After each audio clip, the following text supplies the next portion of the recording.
Alright, so thank you very much for coming out tonight and to, I guess, taking the time to listen to, I guess, somewhat of my passion, my vision for coming back to Australia after studying at Stanford in 2009. I started my own small business, if you will, pretty much straight out of university, whilst I still pretty much knew everything. Of course, everybody does know everything when they're in their younger years.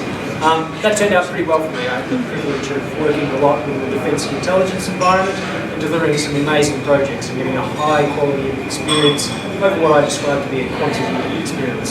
So things like satellite systems, command and control systems, and working with foreign governments was something that I did in my 20s. And that taught me an enormous amount. It taught me the machinery of government. It taught me, I guess, a lot about the political system. But it equally taught me a lot about how I could, I guess, create my own destiny and actually forge forward and inspire others to do a lot of things. I went across to Stanford and took a sabbatical in 2009 because I wanted to take things to the next level. And I came back with that same vision in that what Australia has is an inordinate amount of latent capacity. That latent capacity exists in our human capital and our intellectual property.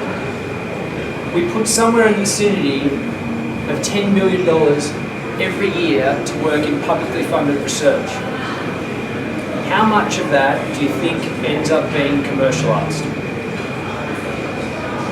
Not much. We've got a big problem.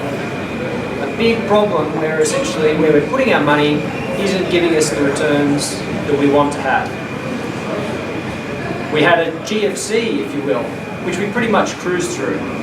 We never really hit the bottom. We certainly never created a lot of the preconditions that have turned other economies around. But what we have created, I guess, is a burning platform that we need to make enormous change from. So what do I do on a daily basis these days? I'm a venture capitalist. What's that to say? Many of these guys around, fairly rare sort of species in Australia. And unfortunately, the reality is that there's not a huge amount of venture capital in Australia to even put towards those passionate and talented individuals who want to pursue the commercialisation of that research or of their vision for the future.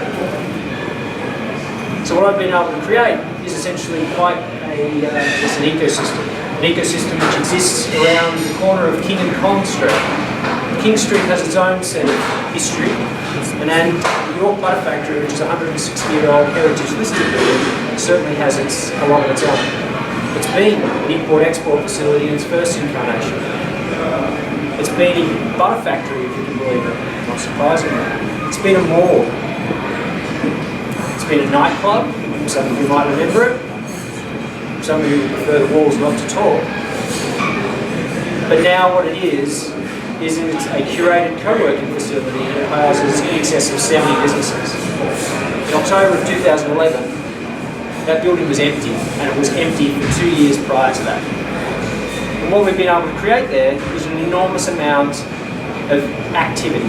And that activity is the passionate founders to create new, early-stage technology businesses. Micro-businesses, as they were described by Cameron before me. And those micro-businesses, those entrepreneurs, are the ones who want to create the next Facebook, the next Twitter, all of those companies that we see overseas. And why isn't it that we can't create the next Microsoft, the next Yammer, the next LinkedIn? The reality is that we actually can, and we are, but it's happening on a scale, or at a scale, or below the radar of many of us, and in spite of a lot of what we do. So if you take a walk from the York Butter Factory on the corner of King and Collins Street, and you move to the steamship building. Has anyone heard of a company called Pepperstone FX? 5 years ago, it didn't exist. This last year, in the BRW Rich List, there's now 2 boys. I guess you can call them boys at age 31. Both of them are now worth in excess of $250 million because what they've created is the world's 5th or 6th largest retail forex exchange. And they did it from Melbourne, they did it from King Street, and they did it actually with $0 venture capital because they couldn't find it. It wasn't available. Nobody backed their vision. Another company called, sorry, just lost my thought. Another company which essentially sells online coupons. Online coupons. How much do you think that sort of business might sell for? Well, Shark Media bought a business called Retail Me Not for about $180 million. They then listed that business, renamed it again, Retail Me Not, and it's traded on the NASDAQ for $2 billion. Take a walk out to the right of the York Butter Factory, you have another company called Envalo. Again, I'm guessing most of you, if not all of you, probably have not even heard of it. They run 7 different micro websites or micro transaction websites and marketplaces. They sell web development tools. Their website, called ThemeForest, is the 80th most trafficked website in the world. How many websites do you think there are in the world? I'm not sure exactly, but I'd suggest that essentially one with about 9 zeros after it is getting accurate.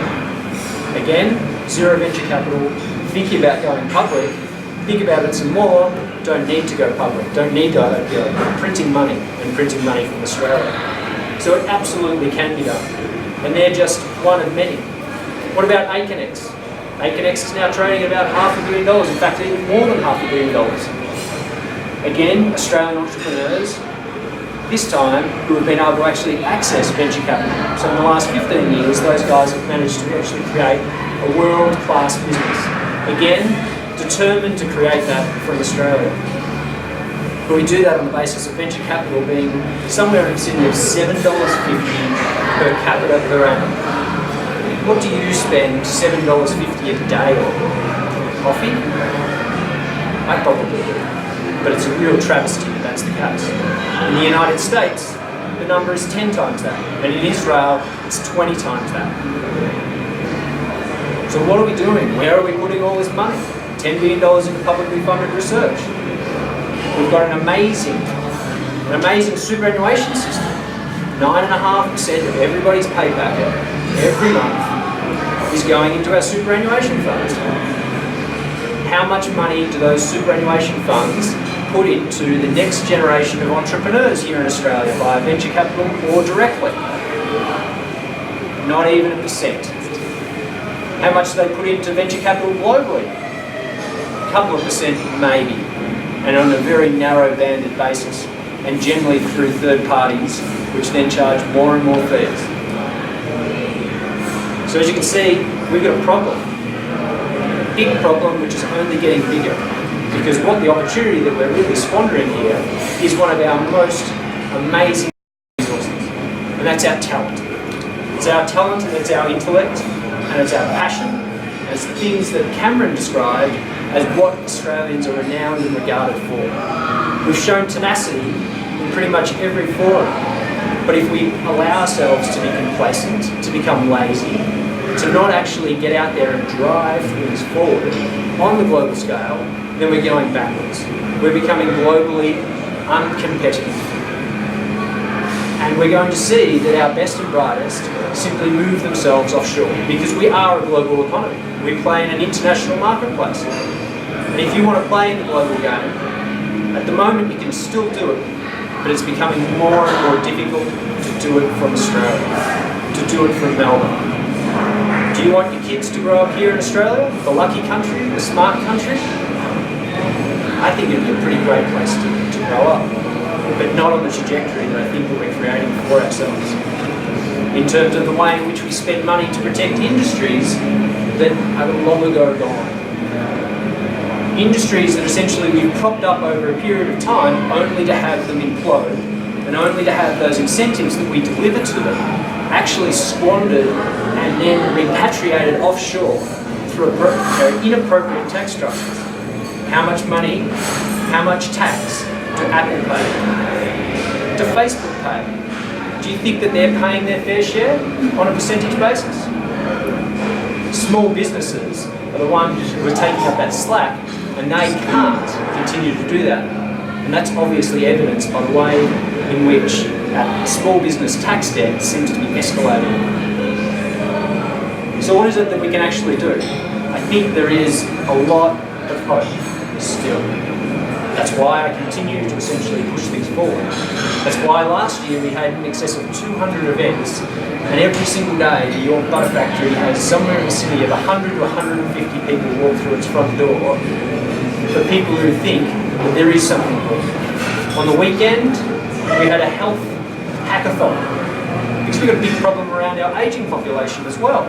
It was held at the Carlton Connect. It was sponsored by some of Australia's largest corporates who are actually now starting to recognise that they need to reinvest in the next generation, in technology, in entrepreneurship, in disruptive change, not just simply incremental change. And that's coming off the back of essentially probably the last 5 years of efficiency dividends and right-sizing and everything else. But these people, on an awful weekend here in Melbourne in terms of weather, 130 of them came out to essentially tackle 3 things in an association with our ageing population and how technology might be able to help that. And the 3 things were around malnutrition, which is a major issue and growing issue. Social isolation, again, big problem as people start to get a little older. They get dislocated, they move, their families grow up, maybe they move away as well. And then also dementia.